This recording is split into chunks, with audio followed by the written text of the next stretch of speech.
Ladies and gentlemen, the University Commencement Ceremony begins. Please welcome the Chair of the University's Board of Governors, Mr. Mark A. Engelson. Parents, family, friends, distinguished faculty and staff, esteemed elected officials, and most important of all, our splendid students. I'm Mark Engelson, Chair of the Rutgers Board of Governors. 49 years ago, I was one of you. I'm honored to welcome you to this year's Rutgers University commencement. We are here today to celebrate you, class of 2021. You epitomize the excellence and opportunity that constitute this great university. We recently renamed the Newark Law School building in memory of former Rutgers law professor Ruth Bader Ginsburg. Justice Ginsburg, on occasion, was asked, "When will there be enough women on the Supreme Court?" She famously and frequently replied, "When there are 9. Justice Ginsburg thought no small thoughts. As you go on your way, I implore you to think no small thoughts, constantly to strive for excellence, to take Justice Ginsburg's response with you and apply it in all your endeavors. This terrible pandemic deprived you of an in-person senior year and a live commencement, but your loss has a silver lining. You now have a proven ability to adapt to unforeseen circumstances that will serve you well as you continue to navigate life's rich pageant. I applaud you for rising to this challenge, and I wish for you that you never again should encounter dislocation of this magnitude. Even in the midst of these challenges, you are privileged to have been with us nonetheless for the first year of the tenure of President Jonathan Holloway. He came to us laden with academic honors after more than 2 decades at Yale, including service as Dean of Yale College, and directly from Northwestern University, where he served as provost. In coming to Rutgers, and he could have gone anywhere, he raised us up. His accomplishments in leading us through the pandemic and the associated economic dislocation speak for themselves. That we have reason to expect that we'll be nearly back to normal in September 2021 is nothing short of miraculous.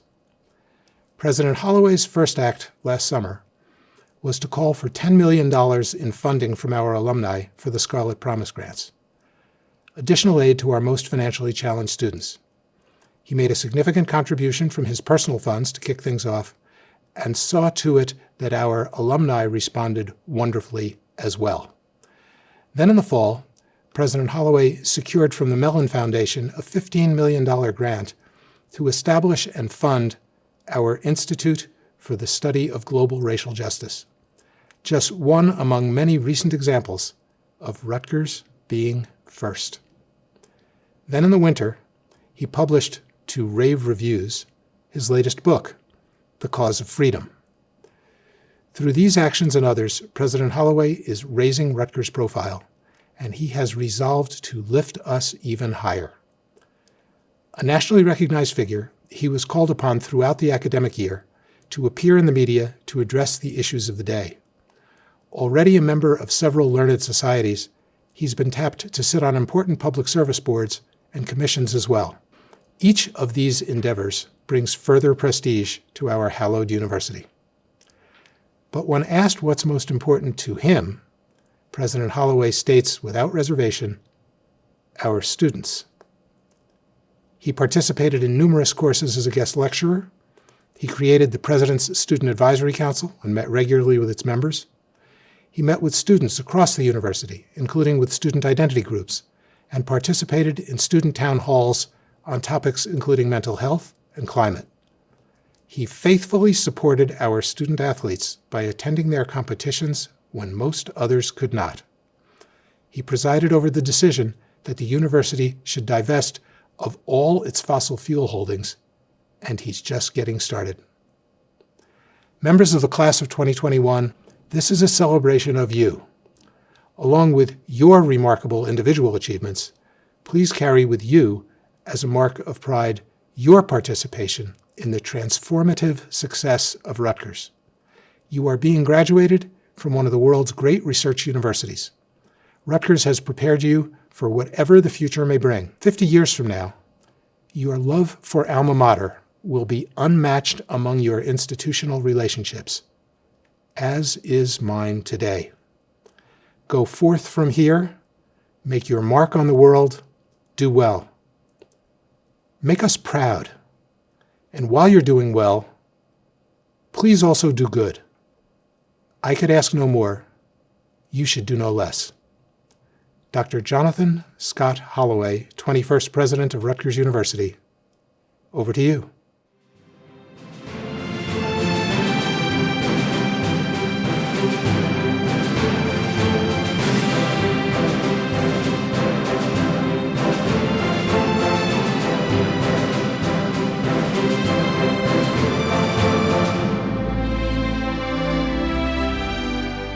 Please welcome the 21st President of Rutgers, the State University of New Jersey, Dr. Jonathan Holloway. Thank you, Chairman Engelson. Members of the class of 2021, welcome to this moment. We all understand that this is not the way that you imagine your graduation, much less this entire academic year. The last 15 months have been defined by a litany of challenges, disappointments, frustrations, and tragedy. But through your hard work, your focus, and your determination, you have found yourself here, at the cusp of becoming. This may sound like an incomplete thought. The cusp of becoming what?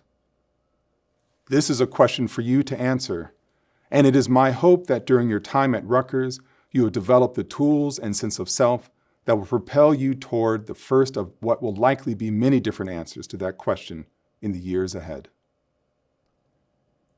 Before you start the work of taking those first steps toward an answer, please join me in acknowledging everyone who helped you along the way. If you're watching this with your parents, take a moment to thank them for what they gifted you, whether it be shelter, food, resources, confidence, a shoulder to cry on, or the occasional piece of tough love. They have given of themselves so that you may thrive. Similarly, your aunts, uncles, siblings, grandparents, and in some cases your children, have been part of the support network that helped you manage to this cusp. Thank them. Do so with unabashed enthusiasm. Let your accomplishment be theirs as well. Once you have thanked your family, I hope that you will reflect upon that Rutgers-specific network that aided you on this journey. There are the roommates and classmates, of course, just as there have been faculty and academic advisors. But there also have been the healthcare providers, the counselors, the coaches, the librarians, the custodians, the dining hall workers, the groundskeepers, the shuttle drivers, the repair people, the first responders, the administrative assistants, and so many others. Why do I mention them? Because without their hard work, your ability to get to this cusp would have been so much more difficult, if not impossible. Find a way to thank them as well. Why do I belabor this point? Well, for one, it's simply polite. But I am more deeply motivated to emphasize the importance of acknowledging others' assistance because it helps move us toward a deeper appreciation of our obligations. Obligations? On a day of celebration? Yes, obligations. Toward the end of this ceremony, I will confer your degrees upon you. When I do so, you will hear me reference the rights and responsibilities that come along with your diploma. These are not idle words. As Rutgers alumni, you will have the privileges that accompany being a member of a very special community, but you will also have the responsibilities of upholding the best aspects of that community, while also committing yourself to the work of making this great university even better.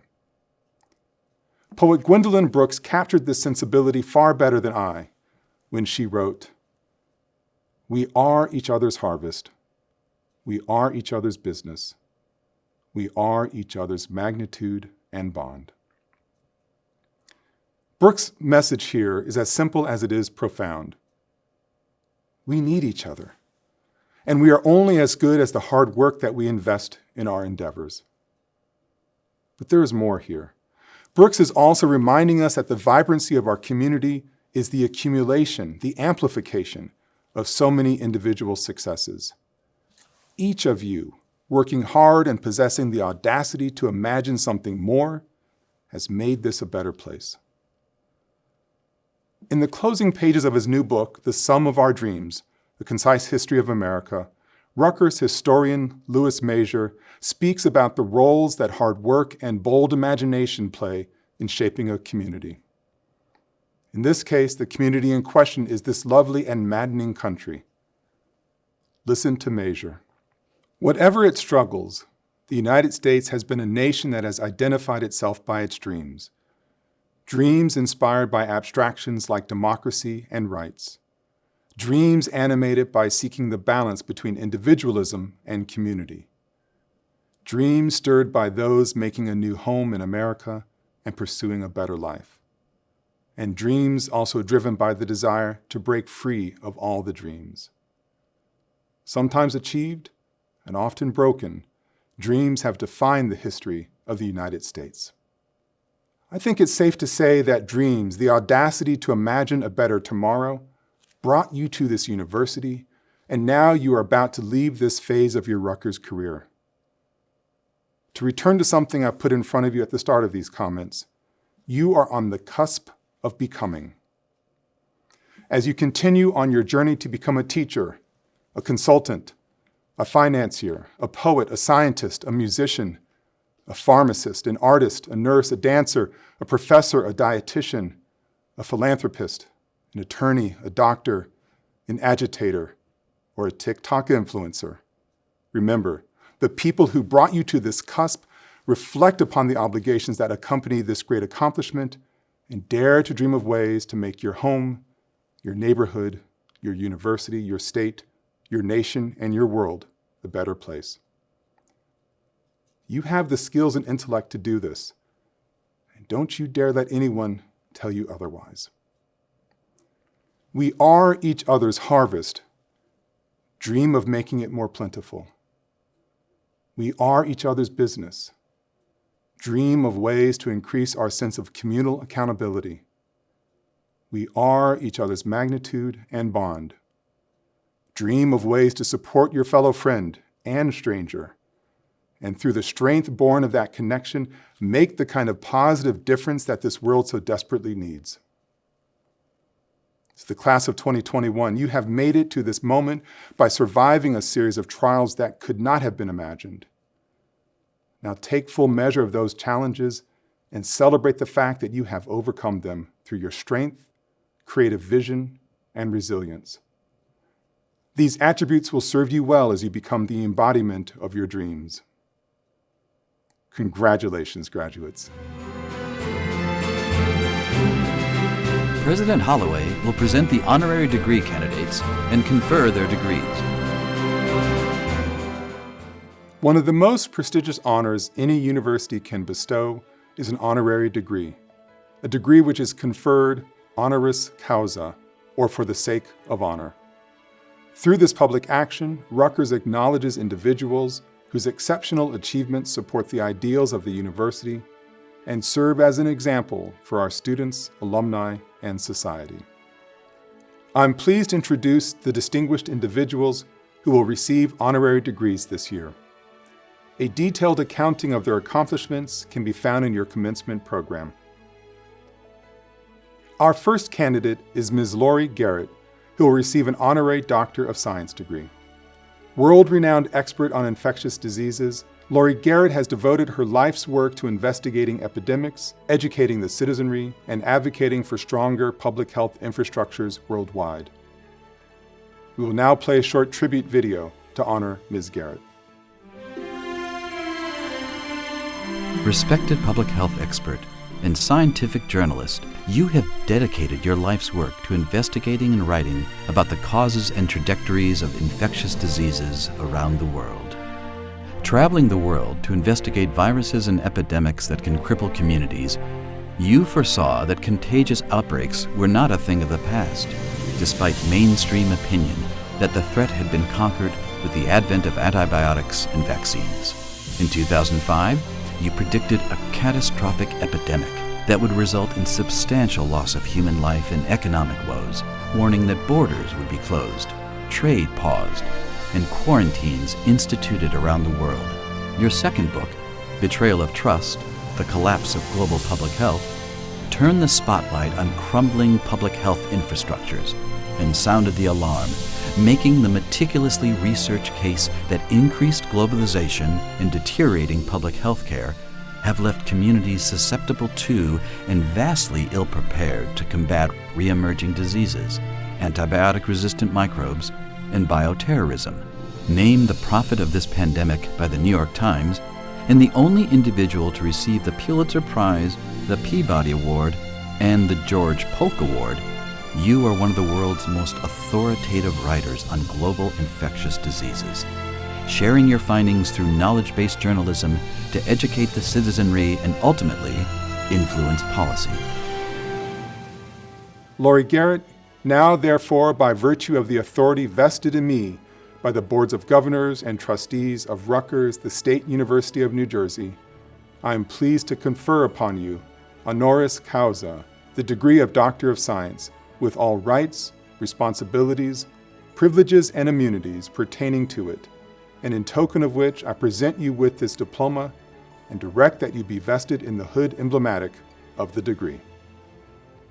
Our next candidate is Dr. Rush Holt, who will receive an Honorary Doctor of Laws degree. Dr. Holt earned his PhD in physics, holds a patent for harnessing energy from sunlight, and served as the Chief Executive Officer of the American Association for the Advancement of Science.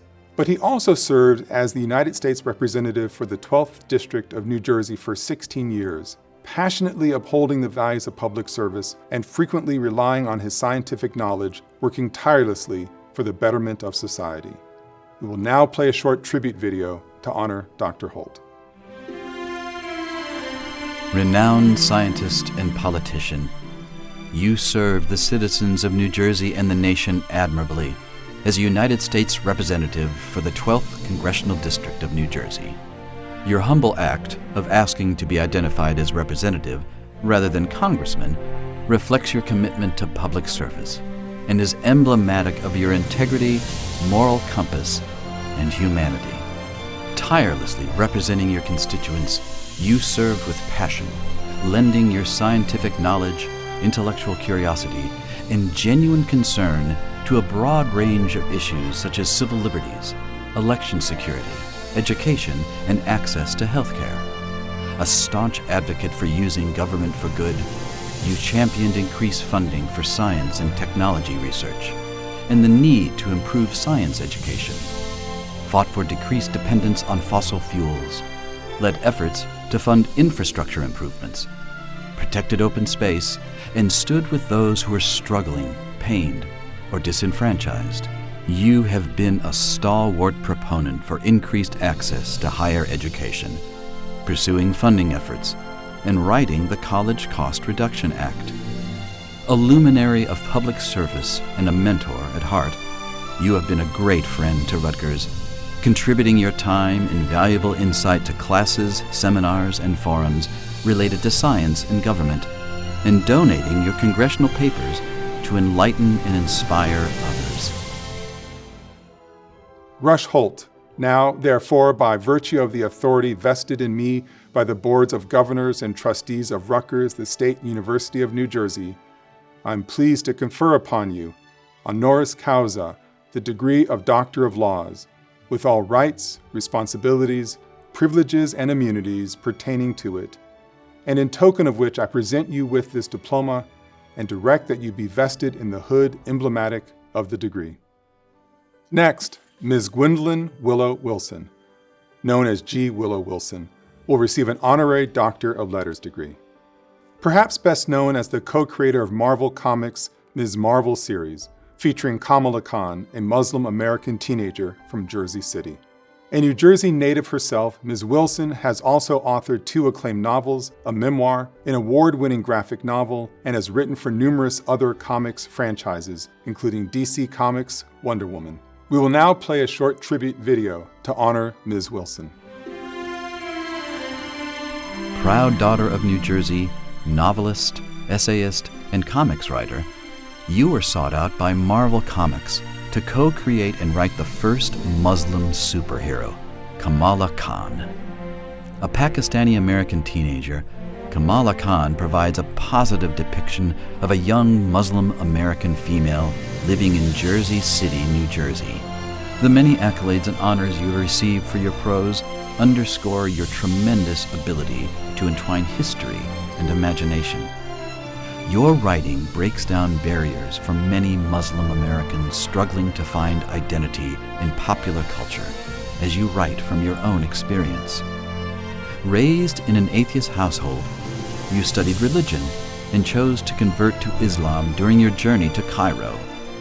Your memoir, The Butterfly Mosque, a young American woman's journey to love in Islam, illuminates your struggles to submerge yourself in a new religion and culture at a time when tensions were equally felt in the West and the Middle East. In their honesty and realism, your stories have championed diversity through awareness and empathy. Your characters are relatable, and your prose immerses the reader in a culture that may be unfamiliar, only to emerge better informed, more understanding, and appreciative of not just the differences, but also the similarities amongst us. Gwendolyn Willow Wilson. Now, therefore, by virtue of the authority vested in me by the boards of governors and trustees of Rutgers, the State University of New Jersey, I am pleased to confer upon you, honoris causa, the degree of Doctor of Letters, with all rights, responsibilities, privileges, and immunities pertaining to it, and in token of which I present you with this diploma and direct that you be vested in the hood emblematic of the degree. And now I am pleased to introduce the presenter of the 2021 University Commencement Address. Ms. Natasha Trethewey will be addressing the class of 2021 momentarily, but first I'd like to present her with an honorary doctorate of letters. Two-time United States Poet Laureate for the state of Mississippi, best-selling author, and Pulitzer Prize winner, Natasha Trethewey has focused her life's work on examining the intersections and contentions between public and personal history, national memorialization and forgetting, and the fraught legacy of race in America, seamlessly blending individual and collective experience from the Civil War to civil rights. Ms. Trethewey's work illuminates the history of American trauma and resilience, inspiring her readers to reflect and learn while engaging in intricate stories that captivate. We will now play a short tribute video to honor Ms. Trethewey. Lauded poet, two-time United States Poet Laureate, and Pulitzer Prize-winning author, you have been a resonating voice for those who have been disenfranchised and neglected in a social system fraught with divisiveness and discrimination. Seamlessly blending life experience, history, and racial identity into beautiful verse, you have found inspiration in the stories of those long forgotten, etching into your readers' minds the beauty and intricacy of those who came before you, and weaving historical research with tales of suffering, hope, and purpose to give those who were voiceless a face. Writing through the lens of being born and raised in Mississippi, your thoughtful and powerful words accentuate the dissonance between our nation's higher ideals and the injustices endured daily, challenging your readers to look inward, as you have so articulately epitomized. Your numerous accolades include the 2016 Academy of American Poets Fellowship, and the Heinz Award for Arts and Humanities, and the induction into preeminent academies. Your voice is one of heightened awareness of oneself and the world in which we live, challenging the status quo and educating your readers about the disparities felt by those outside the majority, with eloquent lyricism that exposes the frailty and complexity of human nature. Natasha Trethewey. Now, therefore, by virtue of the authority vested in me by the boards of governors and trustees of Rutgers, the State University of New Jersey, I am pleased to confer upon you, honoris causa, the degree of Doctor of Letters, with all rights, responsibilities, privileges, and immunities pertaining to it, and in token of which I present you with this diploma and direct that you be vested in the hood emblematic of the degree. Natasha Trethewey. Rutgers is humbled and grateful to have you to address the class of 2021 today. Thank you for joining us on this momentous occasion for our graduates. To say you have a way with words is indeed an understatement of great proportions. And I will now turn the mic over to you. Ladies and gentlemen, Ms. Natasha Trethaway. Greetings, President Holloway, and thank you for that lovely introduction. Greetings also to the members of the Rutgers University community, and especially the graduating class of 2021. I'm honored to speak to you on this momentous occasion. In times of uncertainty and upheaval, our rituals, our ceremonies, whether they be celebrations like this one or solemn occasions to mark darker times, serve to remind us of our history while also inspiring in us hope for the possibilities of the future. And because of all we've been through this last year, both collectively and individually, in this particular moment, we are called to hold those two things side by side, the solemn and the celebratory. When I think of these two things together, I'm reminded of a lovely poem by Liesl Mueller called When I Am Asked.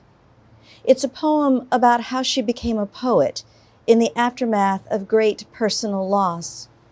It begins, when I am asked how I began writing poems, I talk about the indifference of nature.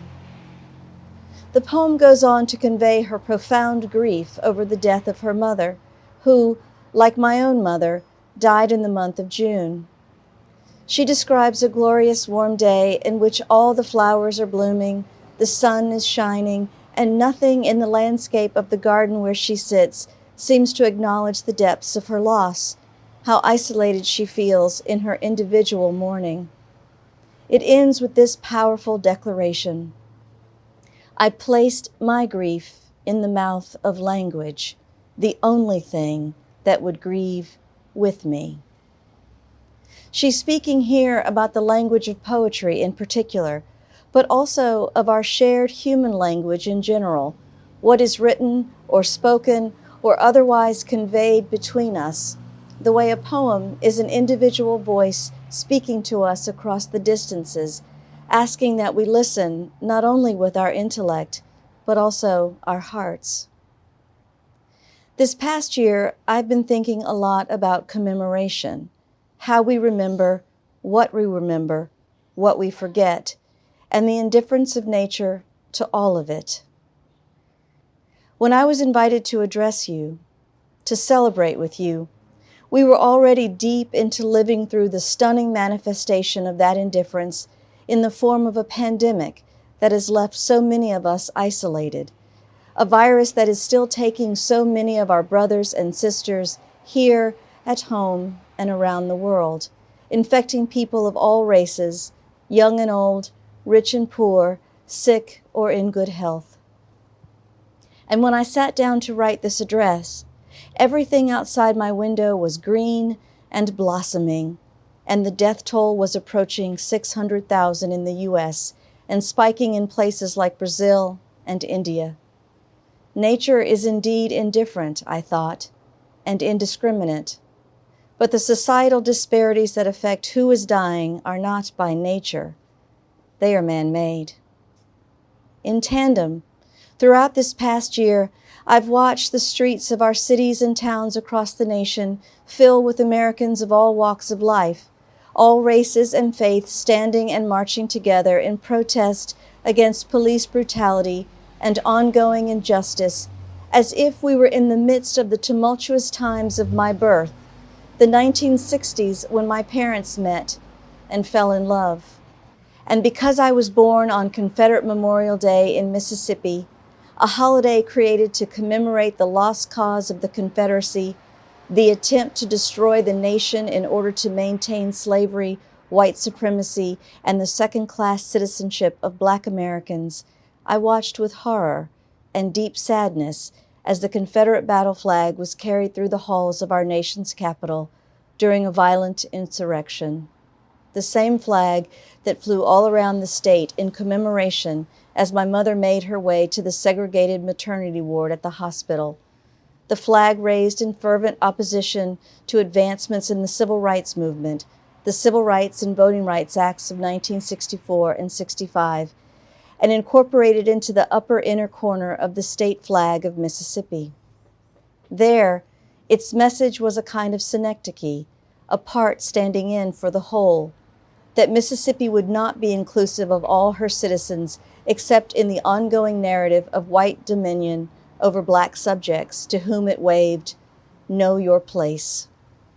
The inclusion of the battle flag served as a visual reminder of white Mississippians' allegiance to its white supremacist, slave-holding heritage, indicative of the new ways the state would find to maintain the second-class status of Black Americans, among them unjust laws, unequal treatment, and myriad barriers to the ballot box. Writing in 1964, Supreme Court Justice Hugo Black asserted that no right is more precious in a free country than that of having a voice in the election of those who make the laws under which, as good citizens, we must live. Other rights, even the most basic, are illusory if the right to vote is undermined. The following year, the Voting Rights Act was signed into law. It was 1965, the year my parents married, my Black mother and my white father, though interracial marriage was still illegal in at least 17 states in the nation. In Mississippi, not only was it illegal for them to marry, it was also illegal to travel to another state to do so. For love, for the right to love whomever they chose, my parents committed an act of civil disobedience. Breaking an unjust law, they crossed the Ohio River into Cincinnati, as runaway slaves had done, for a measure of freedom in a state where they could marry legally. 2 years later, in 1967, the Supreme Court, in a gesture toward bestowing equal rights, struck down the laws against interracial marriage, ruling them unconstitutional.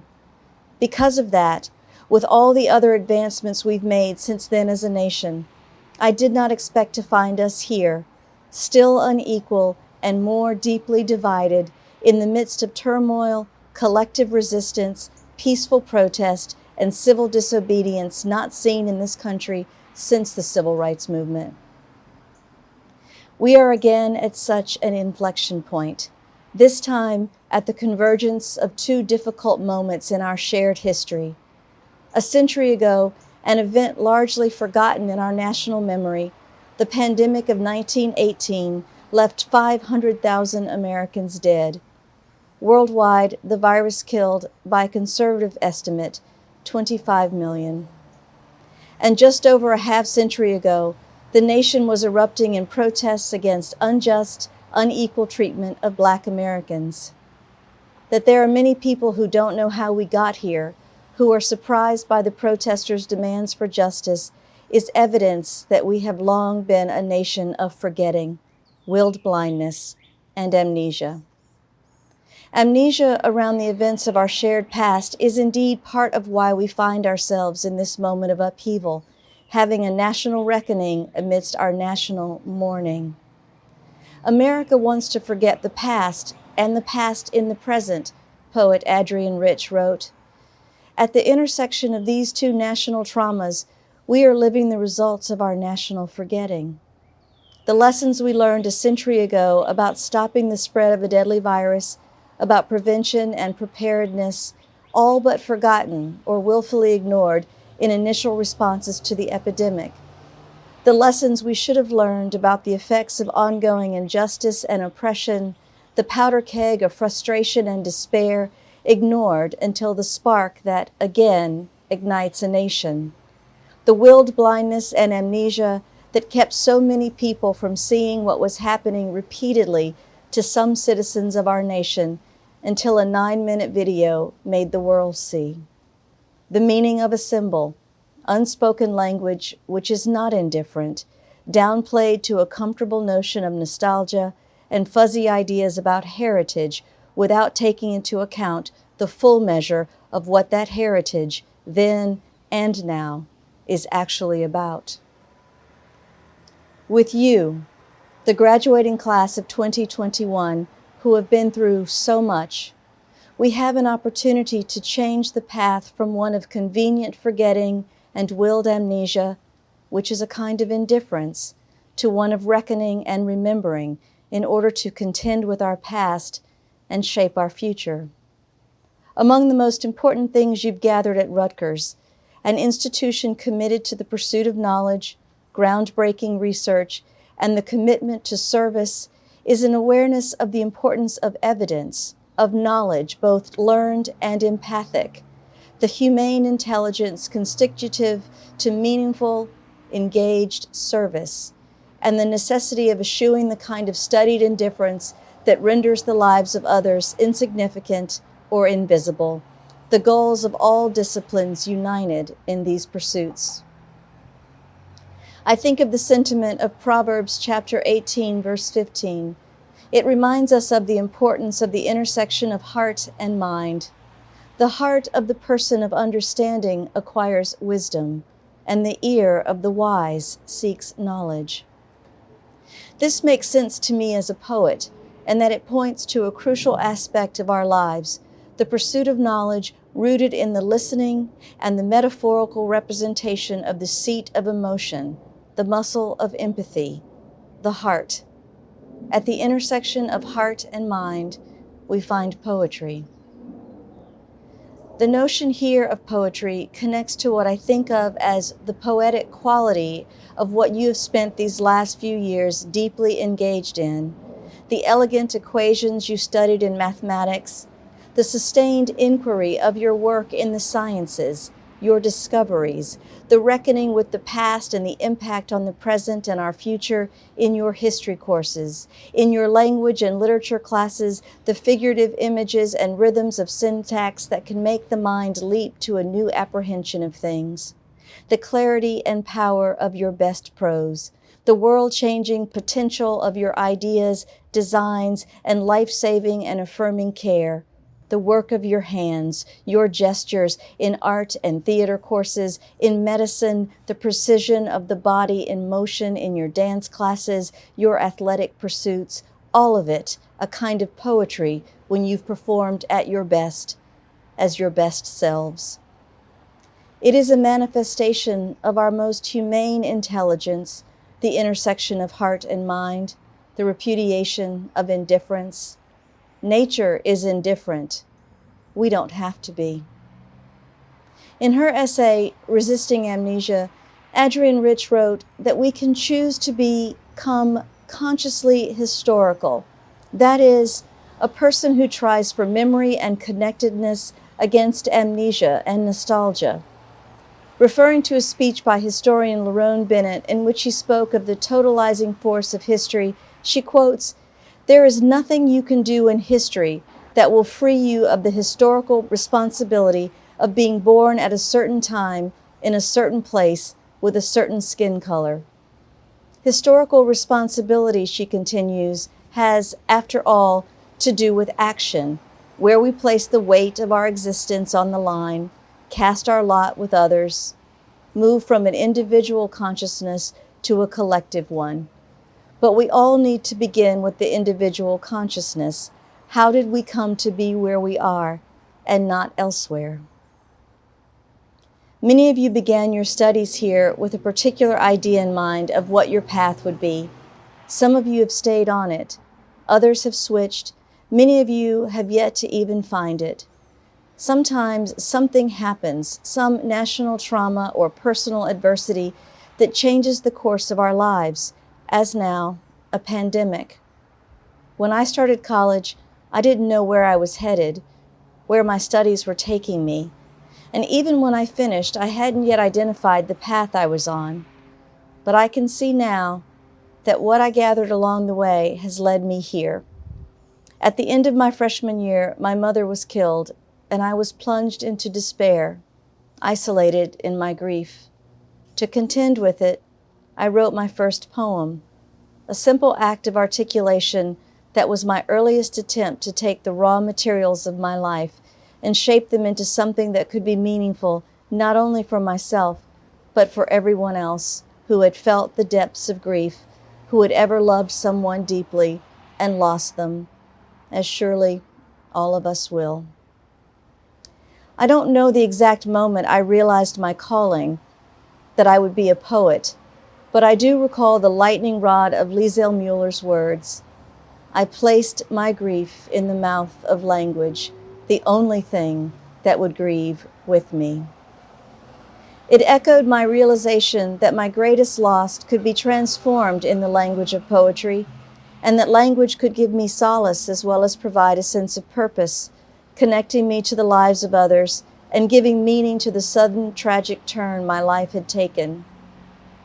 Unlike nature, language, what connects us to others in the act of communication, recording our past, articulating ideas about our present and future, is not indifferent.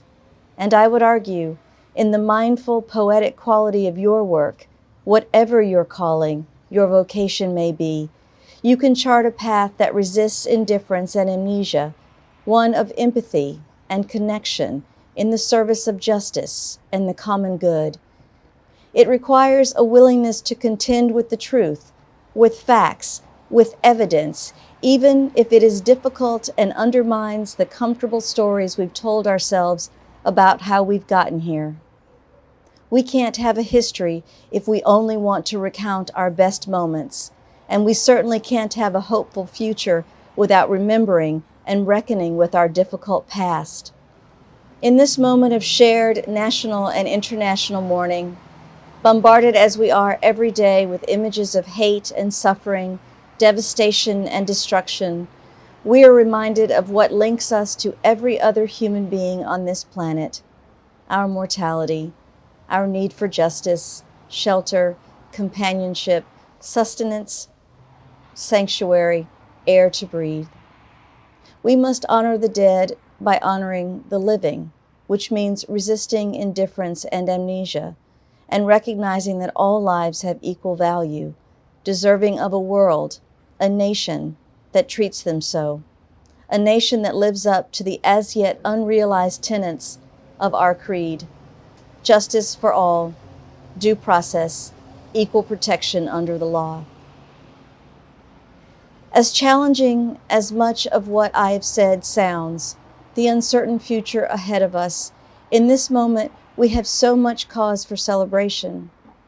In spite of this most difficult year, you are here. Along with the knowledge you've acquired through your academic studies, you've triumphed over great odds and gathered a great deal of existential knowledge along the way. As Louis Pasteur wrote, "Chance favors the prepared mind." Take solace in that you have done much to prepare your mind for whatever comes. Be guided and buoyed by that, whatever your path, wherever this journey you've begun at Rutgers takes you. Be historically conscious, mindful of how you got to be here and not somewhere else. Often, when I'm worn down by the daily news, I remember that not only can language grieve with us, but that it can celebrate with us too. It's then that I turn to a poem by Lucille Clifton that I think speaks to all of us surviving in our collective moment. It's called "Won't You Celebrate With Me?" Won't you celebrate with me what I have shaped into a kind of life? I had no model. Born in Babylon, both non-white and woman, what did I see to be except myself? I made it up here on this bridge between starshine and clay, my one hand holding tight my other hand. Come celebrate with me that every day something has tried to kill me and has failed. Clifton's poem of celebration speaks to our collective experience, each of our unique selves, the whole human community dealing with the difficulties of our world. It is a triumph of the enduring human spirit to mark such an occasion. I know that in my life I have faced tragedy, life-threatening events such as the one we now face, and the possibility of something that could have destroyed me. We all have. Class of 2021, won't you celebrate with me? Congratulations to you all. That was truly inspiring. Graduates, now is the time to celebrate the culmination of all of your hard work over the past few years, the awarding of your degrees. To begin that process, I would like to recognize one student from the class of 2021 to represent all of those earning a degree. Please welcome Mr. Nicholas LaBelle, the outgoing president of the Rutgers University Student Assembly.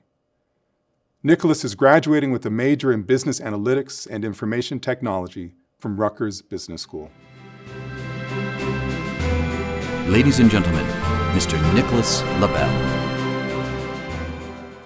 Thank you, President Holloway. Friends, family, fellow Scarlet Knights, class of 2021, and members of our beloved community.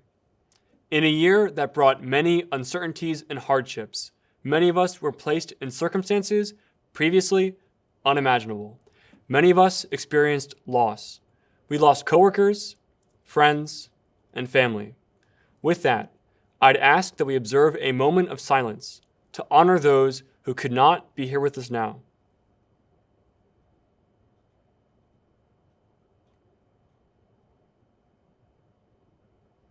Thank you. In spite of those hardships, we come together today to celebrate our resilience and our graduation from this proud institution, Rutgers, the State University of New Jersey. Through our time together, scores of individuals have been there to support us, professors and TAs in the classroom, staff who enriched our experiences, parents and those we call family, many of whom made sacrifices so we could be here now. Friends in all spaces who supported us in this journey, take a moment to thank those you can. We've had a rather eventful 4 years. From the banks of the Raritan, we've witnessed students contribute to scientific breakthroughs, take part in generational social movements, and yes, even seen lobsters put in trees. A common theme found throughout our collective time at Rutgers has been that of scarlet service.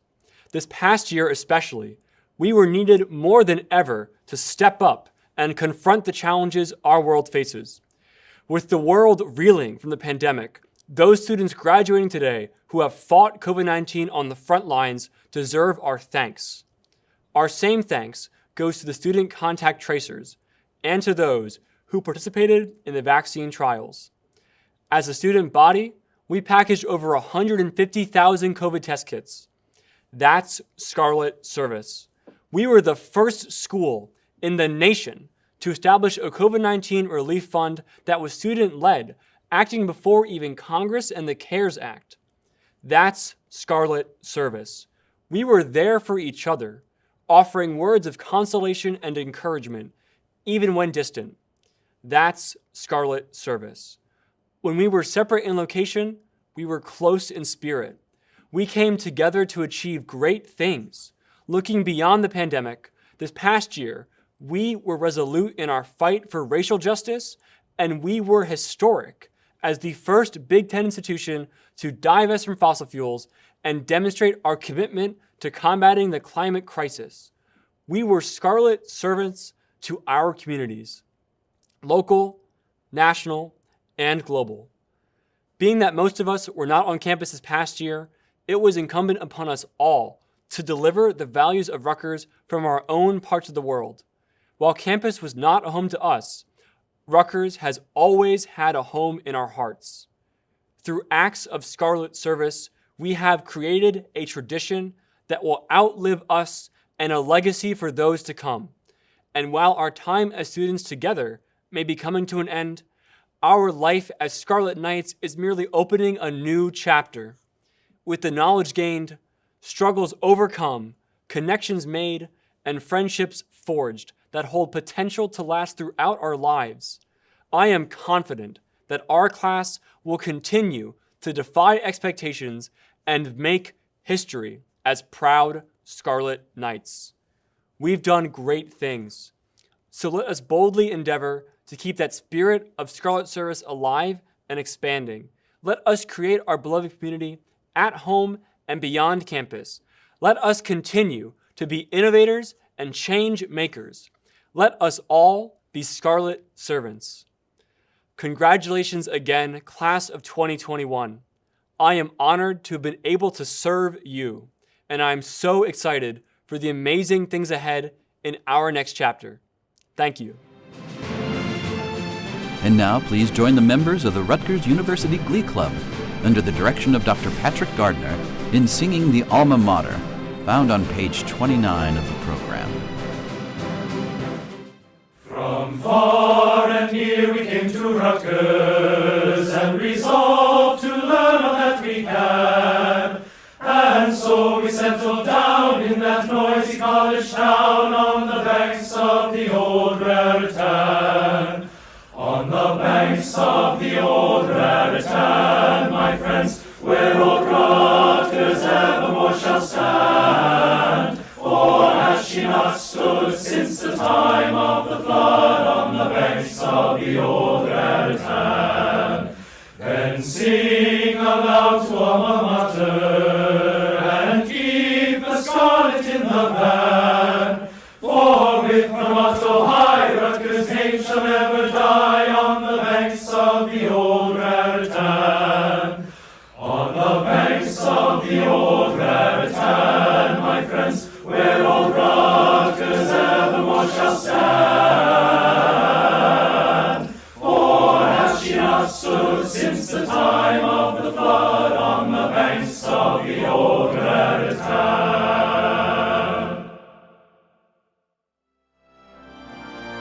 Introducing Christopher J. Malloy, Chancellor of Rutgers University, New Brunswick, for the presentation of the degree candidates and their deans. Good afternoon, ladies and gentlemen, and welcome. Congratulations to the class of 2021. Candidates for advanced and baccalaureate degrees from our campuses will now be presented. I am pleased to introduce Dr. Brian L. Strom, Chancellor, Rutgers Biomedical and Health Sciences, and Executive Vice President for Health Affairs. Thank you, Chancellor Malloy.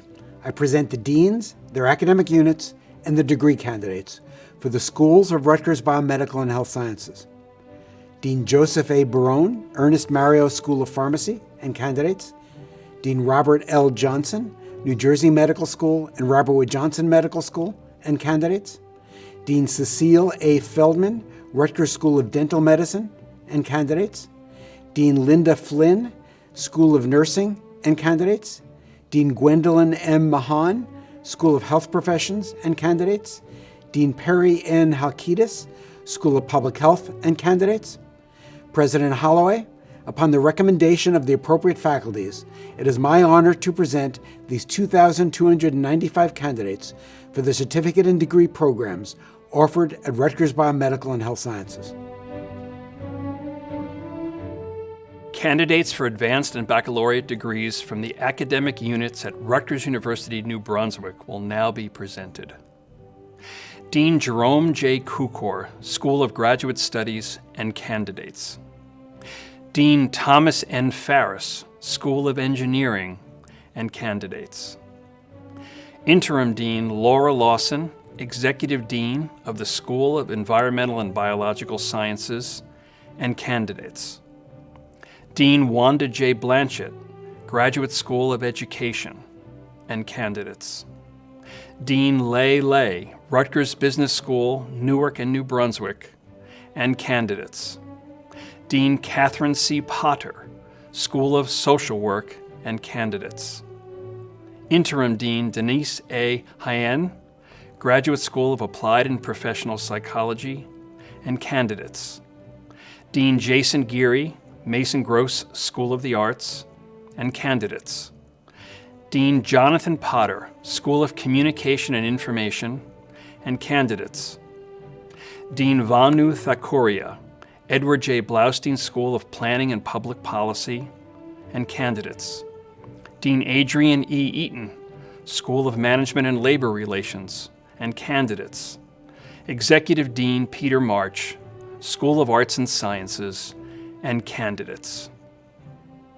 President Holloway, upon the recommendation of the appropriate faculties It is my honor to present these members of the Rutgers University New Brunswick graduate and undergraduate class of 2021, who represent 11,084 candidates for their degrees, for a total of 13,367 graduates. Upon recommendation of the faculties of the named schools for the aforementioned degrees, and by virtue of the authority vested in me by the boards of governors and trustees of Rutgers, the State University of New Jersey, I confer upon each of you and the candidates you represent the degrees indicated with all the rights, responsibilities, privileges, and immunities appertaining thereunto here and elsewhere. Undergraduates, it's time to move your tassel. Congratulations, you have all graduated and are now officially Rutgers alumni. As you venture out into the world, be safe, be well, and remember all that you have been given, and think about all that you will give. Thank you.